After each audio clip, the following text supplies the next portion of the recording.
যুক্তরাষ্ট্রের president Donald ট্রাম্পের সঙ্গে বিশ্বের শীর্ষ ধনকুবের ইলন মাস্কের চলমান দ্বন্দ্ব আরও তীব্র আকার নিয়েছে।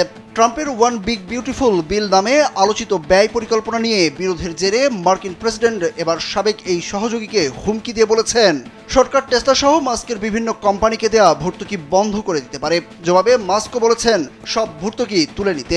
ফিনান্সিয়াল টাইমসের এক প্রতিবেদনে এইসব তথ্য তুলে ধরা হয়েছে। ট্রাম্প নিজ মালিকানাধীন সামাজিক যোগাযোগ মাধ্যম সোশ্যাল ট্রুথে বলেন, ভর্তুকি বন্ধ হলে মাস্ককে হয়তো ব্যবসা গুটিয়ে নিজ দেশ দক্ষিণ আফ্রিকায় ফিরে যেতে হবে। এই হুমকির পরেই মাস্ক পাল্টা মন্তব্য করেন। তিনি এক্সে লিখেন, আমি সত্যিই বলছি, সব ভর্তুকি বন্ধ করুন, এখনই বন্ধ করুন। টেসলা ও স্পেসএক্সের প্রতিষ্ঠাতা মাস্ক সম্প্রতি ট্রাম্পের প্রশাসনের ডিপার্টমেন্ট অব গভর্নমেন্ট এফিসিয়েন্সি বা ডজের প্রধান ছিলেন।